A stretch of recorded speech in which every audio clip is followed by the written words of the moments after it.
लोकशाहीर साहित्यरत्न अण्णाभाऊ साठे यांच्या 106व्या जयंतीनिमित्त विनम्र अभिवादन व सर्वांना हार्दिक शुभेच्छा. शुभेच्छुक ॲडव्होकेट राहुल स्मिता राजू आवळे, जिल्हा परिषद सदस्य कोल्हापूर, माननीय आमदार राजू भारती, किसनराव आवळे, प्रवक्ता महाराष्ट्र प्रदेश राष्ट्रवादी काँग्रेस पक्ष.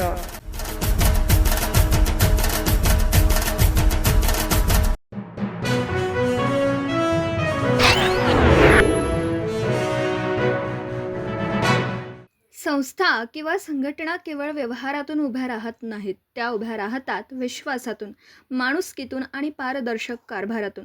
वडंगे येथे अल्पावधीतच आपल्या कामाची वेगळी ओळख निर्माण करणाऱ्या सुभाष सहकार समूहाच्या, सुभाष पतसंस्था आणि सुभाष दूध संस्थेच्या वार्षिक सभा उत्साहपूर्ण आणि खेळीमेळीच्या वातावरणात पार पडल्या.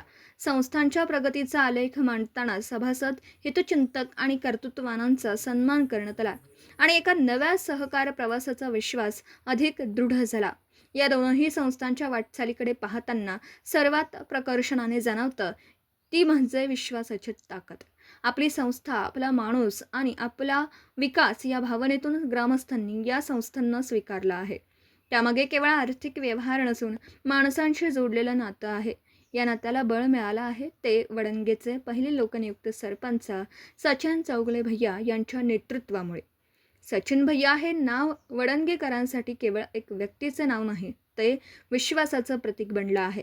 त्यांचा सरपंच पदाचा ऐतिहासिक सुवर्णकाळ ग्रामस्थांनी जवळून पाहिला आहे. विकास कामांचा ध्यास, सामान्य माणसांशी असलेली नाळ आणि निर्णय प्रक्रियेत पारदर्शकता याचा अनुभव गावकऱ्यांनी घेतला आहे. त्यामुळे आज त्यांच्या नेतृत्वाखाली एखादी संस्था पुढे येते तेव्हा अनेकांच्या मनात एकच भावना निर्माण होते, इथे आपला माणूस आहे, त्यामुळे विश्वास ठेवायला हरकत नाही. याच विश्वासातून सुभाष सहकार समूहाचा डोलार दिवसेंदिवस अधिक भक्कम होत आहे. अल्पावधीतच संस्थांनी केलेली प्रगती ही केवळ आकडेवारी नाही, त्यामागे असंख्य सभासदांचा विश्वास, संचालक मंडळांचे प्रयत्न, कर्मचारी वर्गाची मेहनत आणि हितचिंतकांचं पाठबळ आहे. वार्षिक सभेच्या निमित्ताने संस्थेच्या विविध उपक्रमांचा आणि यशाचा आढावा घेण्यात आला. यशस्वी हितचिंतकांचा गावातील प्रतिष्ठित मान्यवरांच्या हस्ते सन्मान करण्यात आला. या सन्मानामुळे केवळ व्यक्तींचा गौरव झाला नाही, तर कष्ट, प्रामाणिकपणा आणि कर्तृत्वाला संस्थेने दिलेली दाद अधोरेखित झाली. सभेदरम्यान अनेकांनी संस्थेच्या कार्याचं, विविध उपक्रमांचे तसेच सचिन भैयांच्या नेतृत्वाचं विशेष कौतुक केलं. विशेष म्हणजे सामान्य नेतृत्वातून उभ्या राहिलेल्या या संस्थांनी समाजातील दुर्लक्षित पण कर्तृत्ववान माणसांना संधी दिली, अशी भावना अनेकांनी व्यक्त केली. खरे तर सहकाराची खरी ताकद ही असते माणसांना जोडणार, ज्यांना संधी मिळत नाही अशा कर्तृत्ववान लोकांना संधी देणं, कष्ट करणाऱ्याला उभं करणं आणि सामान्य माणसाला ही संस्था माझी आहे अशी भावना देणं, हाच या मागचा खरा अर्थ आहे. आज सुभाष सहकार समूहाची वाटचाल पाहताना एक गोष्ट ठळकपणे जाणवते.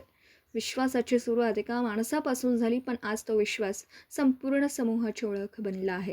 सचिन भैयांच्या नेतृत्वाचा स्पर्श, पारदर्शक कारभाराची साथ आणि सभासदांचा विश्वास यामुळे सुभाष सहकार समूहाची ही भरारी भविष्यात आणखी उंच जाईल असा विश्वास सभासद आणि हितचिंतकांच्या मनात निर्माण झाला आहे. कारण संस्था मोठी होण्यासाठी भांडवल लागतं, पण माणसांच्या मनात घर करण्यासाठी लागतो तो फक्त विश्वास, आणि हाच विश्वास सुभाष समूहाच्या यशाचा खरा पाया ठरत आहे. सर्वांचे मनापासून धन्यवाद. सतर्क लाईव्ह न्यूजसाठी प्रतिनिधी ज्योतिराम घोडके, वडंगे, तालुका करवीर.